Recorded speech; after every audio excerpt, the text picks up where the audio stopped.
ಸ್ನೇಹಿತರೆ ನಮಸ್ಕಾರ. ನನ್ನ ಬಳಿ 15,000 ಬಂದೂಕಿವೆ. 2028ಕ್ಕೆ ನಾನೇ ಮುಖ್ಯಮಂತ್ರಿ ಆಗಲ. 224 ಮತಕ್ಷೇತ್ರವನ್ನು ಗೆಲ್ಲೋದು ದೊಡ್ಡ ಕರಾಮತ್ತೇನ್ರಿ.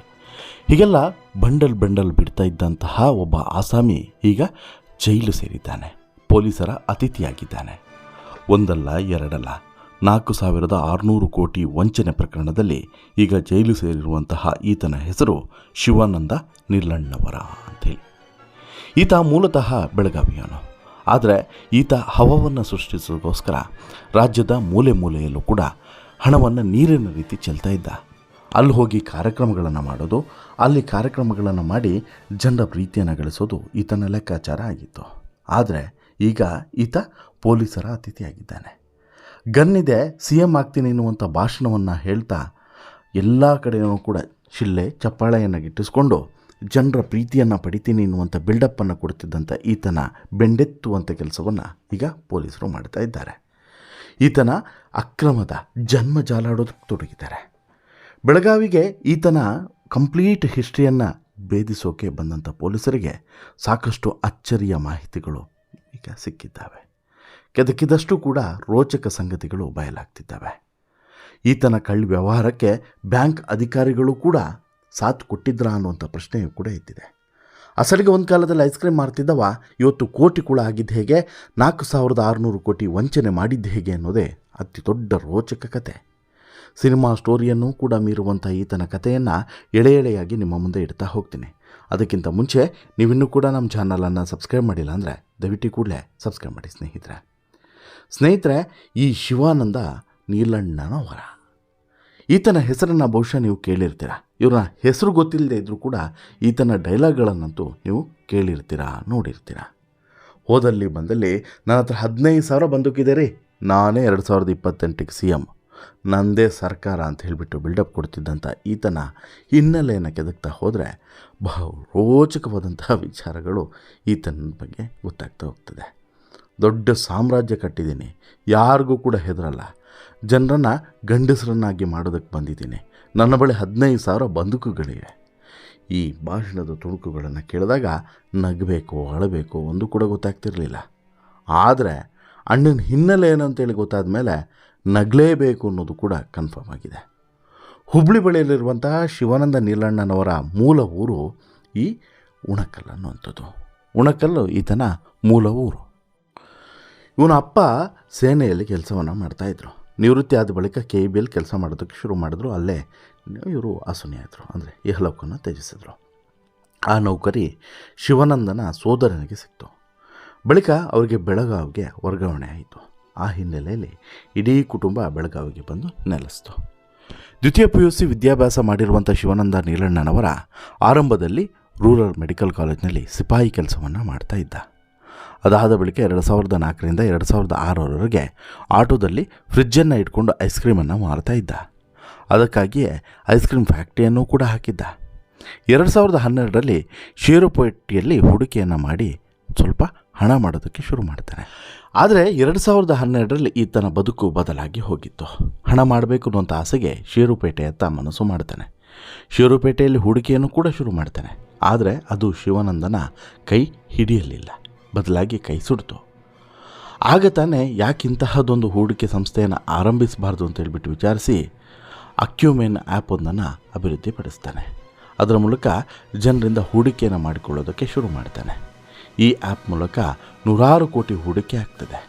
ಇನ್ನು ಇತ್ತೀಚೆಗೆ ಶಿವಮ್ ಅಸೋಸಿಯೇಟ್ಸ್ ಮೂಲಕ ಸಮಾಜಮುಖಿ ಕಾರ್ಯಗಳನ್ನು ಕೂಡ ಶುರು ಮಾಡ್ತಾನೆ. ಇದರಿಂದನೇ ಪ್ರಸಿದ್ಧಿಗೂ ಕೂಡ ಬರ್ತಾನೆ. ಸಾರ್ವಜನಿಕ ವೇದಿಕೆಗಳಲ್ಲಿ ಆಡ್ತಾ ಇದ್ದಂಥ ಮಾತುಗಳು ಸಾಮಾಜಿಕ ಜಾಲತಾಣಗಳಲ್ಲಿ ವೈರಲ್ ಆಗೋದಕ್ಕೆ ಶುರುವಾಯಿತು.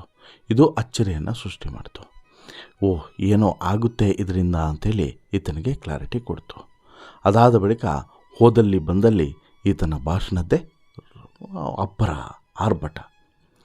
ಆದರೆ ಅದು ಯಾವಾಗ ಈತನ ಬಗ್ಗೆ ಒಂದು ಅನುಮಾನ ಮೂಡುತ್ತೋ, ಈತನ ಬಗ್ಗೆ ಒಂದಷ್ಟು ಕಂಪ್ಲೇಂಟ್ಗಳು ಬರೋದಕ್ಕೆ ಶುರು ಆಗ್ತವೋ, ನಿಧಾನವಾಗಿ ಈತನ ವಿರುದ್ಧ ಒಂದು ತನಿಖೆಗಳು ಶುರು ಆಗ್ತವೆ. ದೇಶದಲ್ಲಿ ರಾಕ್ಷಸರೇ ತುಂಬಿದ್ದಾರೆ, ನಾನೇ ಸಾಮ್ರಾಜ್ಯ ಕಟ್ಟಿದ್ದೀನಿ, ನನ್ನ ಬಳಿ 15,000 ಬಂದೂಕಿದ್ದಾವೆ, ಸಾಕಲ್ವಾ? 2028ಕ್ಕೆ ನಾನೇ ಮುಖ್ಯಮಂತ್ರಿ ಆಗಲ. 2028ರಲ್ಲಿ 224 ಮತಕ್ಷೇತ್ರದನ್ನು ಗೆಲ್ಲೋದೊಂದು ದೊಡ್ಡ ಕರ ಮತ್ತೇನ್ರಿ. ಅಂತ ಹೇಳಿಬಿಟ್ಟು ಚಿಕ್ಕಮಗಳೂರಿನ ಕಡೂರಿನಲ್ಲಿ ಇದೇ ಶಿವಾನಂದ ನೀಲಣ್ಣನವರ ಭಾಷಣ ಇವತ್ತು ಮುಳುವಾಗಿದೆ. ಗನ್ CM ಹೇಳಿಕೆಯಿಂದ ಅಲರ್ಟ್ ಆದಂಥ ಸರ್ಕಾರ ಏಜೆನ್ಸಿಗಳು ಈ ನೀಲಣ್ಣನವರ ಮೂಲವನ್ನು ಕೆದಕೋದಕ್ಕೆ ಶುರು ಮಾಡ್ತಾರೆ. ಆಗಲೇ ಶಿವಂ ಅಸೋಸಿಯೇಟ್ಸ್ನ ಸಾವಿರಾರು ಕೋಟಿ ಹೂಡಿಕೆ ಅಂಶ ಬೆಳಕಿಗೆ ಬಂದಿದೆ.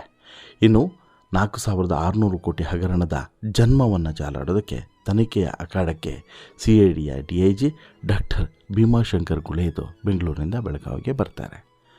ಪ್ರಕರಣ ಹಸ್ತಾಂತರದ ಬಗ್ಗೆ ಬೆಳಗಾವಿ ಪೊಲೀಸ್ ಕಮಿಷನರ್ ಕಚೇರಿಯಲ್ಲಿ ಮಹತ್ವದ ಸಭೆಯನ್ನು ನಡೆಸ್ತಾರೆ.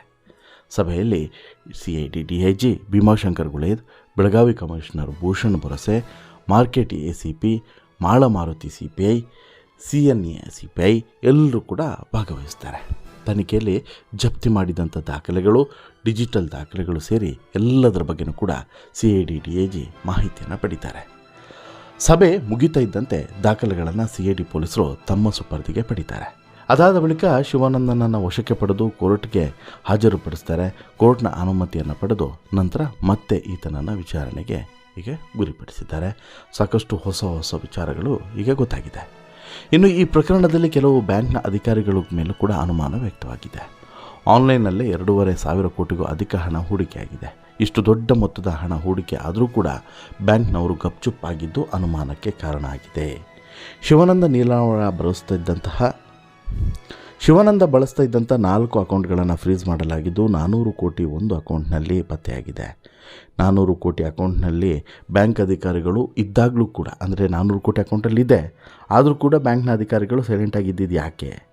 ED ಮತ್ತು IT ಗಮನಕ್ಕೆ ತರಬೇಕಾಗಿದ್ದಂಥ ಬ್ಯಾಂಕ್ ಅಧಿಕಾರಿಗಳು ಸೈಲೆಂಟ್ ಆಗಿದ್ದರ ಮೇಲೆ ಅನುಮಾನ ಮೂಡಿದೆ. ಇನ್ನು 3 ಖಾಸಗಿ ಬ್ಯಾಂಕ್ಗಳಲ್ಲಿ 4 ಅಕೌಂಟ್ಗಳ ಮೂಲಕ ಕೋಟ್ಯಾಂತರ ರೂಪಾಯಿ ಹೂಡಿಕೆಯಾಗಿದೆ. ನಿತ್ಯ ಲಕ್ಷಾಂತರ ರೂಪಾಯಿ ಅಕೌಂಟ್ಗೆ ಜಮಾ ಆಗ್ತಾಯಿತ್ತು. ಇದೇ ಖಾತೆಗಳಿಂದ ತಿಂಗಳಿಗೆ 78 ಕೋಟಿಗೂ ಅಧಿಕ ಹಣ 35,000 ಜನರಿಗೆ ಬಡ್ಡಿ ಜಮಾ ಆಗ್ತಾಯಿತ್ತು. ದೊಡ್ಡ ಪ್ರಮಾಣದಲ್ಲಿ ಹಣ ವರ್ಗಾವಣೆ ಆಗ್ತಾ ಇದ್ದರೂ ಕೂಡ ಬ್ಯಾಂಕ್ನ ಅಧಿಕಾರಿಗಳು ಮಾತ್ರ ಸೈಲೆಂಟ್ ಆಗಿದ್ದಿದ್ದು ಮಾತ್ರ ಬ್ಯಾಂಕ್ ಅಧಿಕಾರಿಗಳ ನಡೆವಳಿಕೆಗೆ ಅನುಮಾನ ಮೂಡಿದೆ. ಇನ್ನು ನೀಲಣ್ಣನವರ ಜೊತೆಗೆ 3 ಬ್ಯಾಂಕ್ನ ಅಧಿಕಾರಿಗಳು ಶಾಮೀಲಾದ್ರ ಅನ್ನುವಂಥ ಪ್ರಶ್ನೆಯೂ ಕೂಡ ಮೂಡಿದೆ. CID ತನಿಖೆಯಲ್ಲಿ ಬ್ಯಾಂಕ್ನ ಅಧಿಕಾರಿಗಳ ಕಳ್ಳಾಟ ಬಯಲಾಗಬೇಕಾಗಿದೆ. ಇನ್ನು ಪ್ರಕರಣವನ್ನು ಗಂಭೀರವಾಗಿ ಪರಿಗಣಿಸಲಾಗಿದ್ದು CID ತನಿಖೆ ನಡೆಸೋದಾಗಿ ಜಿಲ್ಲಾ ಉಸ್ತುವಾರಿ ಸಚಿವ ಸತೀಶ್ ಜಾರಕಿಹೊಳಿ ಕೂಡ ಹೇಳಿದ್ದು. ಒಟ್ಟಿನಲ್ಲಿ ಈ ಸಾವಿರಾರು ಕೋಟಿ ವಂಚನೆ ಪ್ರಕರಣದ ತನಿಖೆ ಚುರುಕಾಗ್ತಾ ಹೊಸ ವಿಚಾರಗಳು ಕೂಡ ಹೊರಗಡೆ ಬರ್ತಾ ಇದ್ದಾವೆ. ಅಲ್ಲಿಗೆ ಶಿವಾನಂದ ಯಾವ ರೀತಿ ಹಣವನ್ನು ಮಾಡ್ದ, ಯಾವ ರೀತಿ ಇಲ್ಲಿವರೆಗೆ ಬಂದ ಅನ್ನೋದ್ರ ಬಗ್ಗೆನೂ ಕೂಡ, ಜೊತೆಗೆ ಈತನ ಬೆನ್ನ ಹಿಂದೆ ಇರುವಂತಹ ಕೆಲವೊಂದಷ್ಟು ರಾಜಕಾರಣಿಗಳು ಯಾರ್ಯಾರು, ಈತನಿಗೆ ಇಷ್ಟೆಲ್ಲ ಐಡಿಯಾ ಹೇಗೆ ಬಂತು, ಎಲ್ಲದರ ಬಗ್ಗೆನೂ ಕೂಡ ತನಿಖೆ ಆಗಬೇಕಾಗಿದೆ. ಹೊಸ ವಿಚಾರಗಳು ಹೊರಗಡೆ ಬರಬೇಕಾಗಿದೆ. ಅದನ್ನು ನಿಮ್ಮ ಮುಂದೆ ಮುಂದಿನ ಸ್ಟೋರಿಗಳಲ್ಲಿ ಇರ್ತೇನೆ ಅಂತೇಳಿ ಹೇಳ್ತಾ, ನಿಮಗೇನು ಅನಿಸುತ್ತೆ? ನಿಮಗೆ ಶಿವಾನಂದನ ಪರಿಚಯ ಇದೆಯಾ? ನಿಮಗೆ ಈತನ ಬಗ್ಗೆ ಏನು ಅನಿಸುತ್ತೆ? ದಯವಿಟ್ಟು ನಿಮ್ಮ ಅಭಿಪ್ರಾಯವನ್ನು ಕಮೆಂಟ್ ಮಾಡಿ ತಿಳಿಸಿ. ಜೊತೆಗೆ ಈ ಸ್ಟೋರಿ ಇಷ್ಟ ಆಯಿತು ಅಂತ ಹೇಳಿದ್ರೆ ಲೈಕ್ ಮಾಡಿ, ಶೇರ್ ಮಾಡಿ, ಚಾನಲ್ಗೆ ಸಬ್ಸ್ಕ್ರೈಬ್ ಆಗೋದನ್ನು ಮರಿಬೇಡಿ. ಧನ್ಯವಾದ.